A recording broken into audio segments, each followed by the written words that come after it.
Hi, John. Tom Hanks was another one who was not even nominated for a role where perhaps he should have been. We'll let you decide after we hear from John DiLeo. Okay, thank you, Nick. Yes, the book, not even nominated, 40 overlooked co-stars of Oscar-winning performances. And the final entry in my book is Tom Hanks in Bridge of Spies from 2015. Now, nobody feels sorry for Tom Hanks. He won 2 Oscars back-to-back in the 90s for Philadelphia and Forrest Gump. And then he continued to crank out the big ones, Apollo 13, and of course, Saving Private Ryan. Got another nomination then in 2000 for Castaway. He was nominated for Private Ryan as well.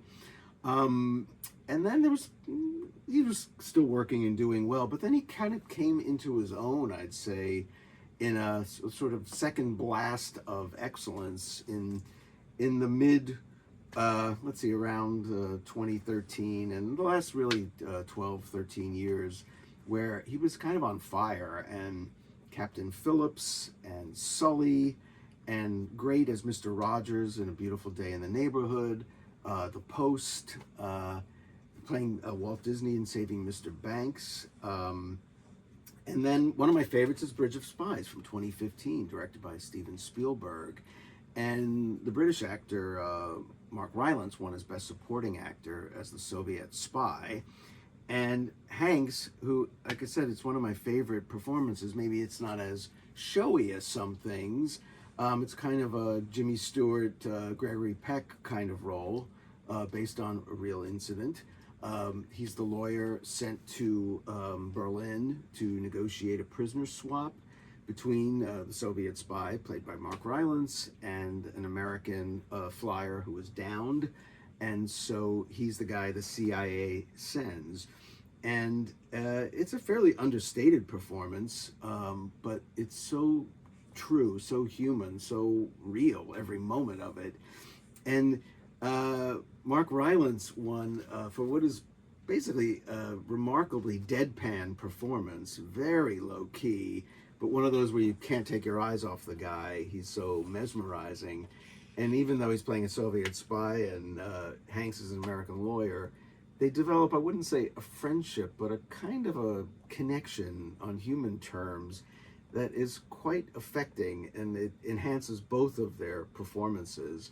And so, one sort of kind of grace note that I really, really love about Hanks's performance is that when he's in Germany, he's develops a cold, which gets really bad and then lessens. And you watch this sort of arc of someone with a cold going about his regular business, or in this case, actually rather special business, but that thing of, sometimes we have a cold and it's not often dramatized in films, and he does it so beautifully, all these scenes with the sneezing and the coughing and the blowing his nose. And I just love it.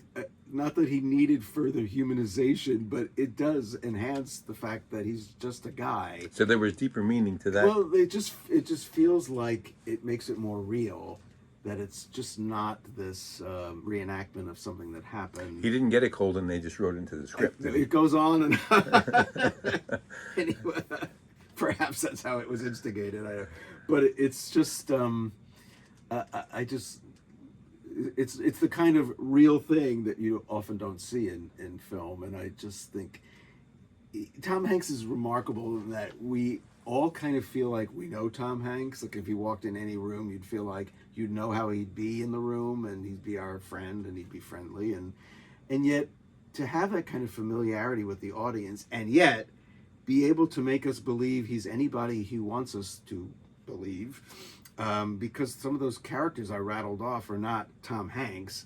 Mr. Rogers, Sully, Walt Disney, Captain Phillips, what he does on Castaway, the Sure, arc it shows his range. He has a remarkable range and a remarkable ability to, right off the bat, convince us he's whoever he wants us to think he is, without us saying, oh, I see Tom Hanks in there, or what I perceive as Tom Hanks.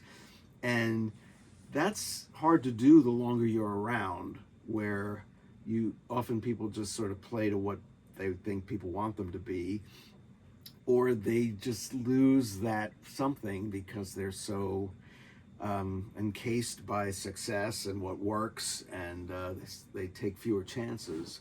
So Was this big at the box office, this one? this one I think did well. I don't think it was huge. For a Spielberg movie, it wasn't huge, but it's awfully good.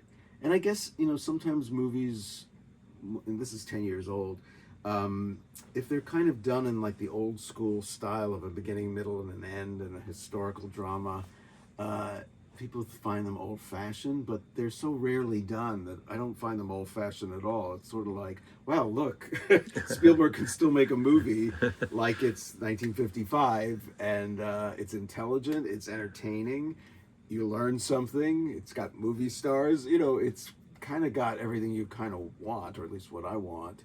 And so I don't find it old fashioned. I find it good for you. Well, good for you, John. Thanks very much. Thanks, Nick.